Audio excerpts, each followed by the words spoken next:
পাহাড়ে সুন্দর একটা ঝর্ণা আছে যা দূর থেকেই মুগ্ধ করে। সমুদ্রের নীল জল, তার অপরিসীম নীরবতা, আর দূরে দেখা যায় দিগন্ত রেখা, সবকিছুই যেন হৃদয়কে মুগ্ধ করে। সমুদ্র ভালোবাসার আরাধ্য স্থান। আসসালামু আলাইকুম বন্ধুরা, কেমন আছেন সবাই? আজকে আমি আপনাদের নিয়ে যাচ্ছি সমুদ্রের ধারে। এই যাত্রাটা হতে চলেছে একদম স্পেশাল, কারণ সমুদ্র মানেই শান্তি, সৌন্দর্য আর রোমাঞ্চ। চলুন শুরু করে এই সুন্দর ভ্রমণ।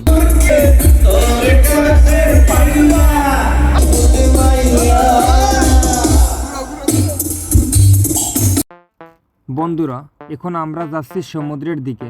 রাস্তা খুব সুন্দর এবং আশেপাশের প্রকৃতি মনোমুগ্ধকর। যত এগোচ্ছি ততই সমুদ্রের হাওয়া আর ঢেউয়ের শব্দ যেন আমাকে ডাকছে। আপনি কি সমুদ্রের সৌন্দর্য উপভোগ করতে ভালোবাসেন? তাহলে এই ভ্রমণটা আপনার জন্যই।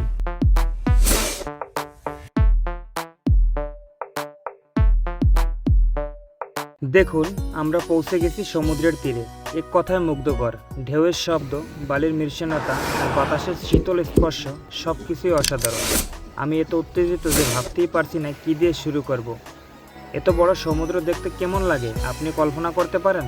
এই দৃশ্য দেখলে সত্যিই মন ভরে যায়। এখানে অনেক কিছু দেখার আছে। চারপাশে অনেক মানুষ ঘুরে বেড়াচ্ছে, কেউ ছবি তুলছে, কেউ খেলছে। এখানে কিছু স্থানীয় খাবারের দোকানও আছে।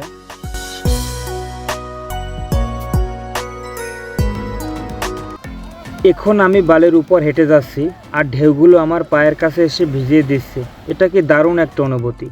যেহেতু সমুদ্রের কিনারে আসছি, তো একটু আমি অভিজ্ঞতা দিয়ে কিছু কথা বলি, শুনুন। কথাগুলো একটু ইমোশনাল হবে। প্রকৃতির এই বিশালতা আমাকে একটা শিক্ষা দেয়, আমরা আসলে খুবই ক্ষুদ্র, আমাদের অহংকারের কোনো মূল্য নেই। এই সমুদ্র যেমন নিরাপদে আর শান্ত, আমরাও যদি এমন হতে পারতাম তবে পৃথিবীটা আরও সুন্দর হতো।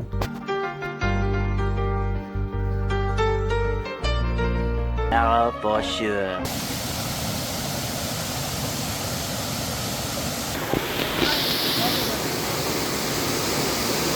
এই পাহাড়ে সুন্দর একটা ঝর্ণা আছে যা দূর থেকেই মুগ্ধ করে। ঝর্ণার পানি পাহাড়ের নিচে পড়ে, অসাধারণ একটা প্রাকৃতিক সঙ্গীত। তো দেখতেই থাকুন আপনারা, আসলে বিশেষ ঝর্ণাগুলো দেখায় আপনাদেরকে।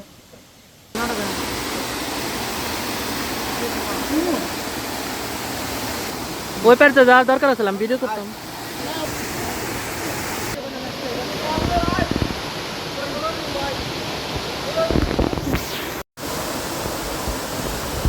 তো ফাইনালি আমরা ঝর্ণার কাছে চলে আসলাম।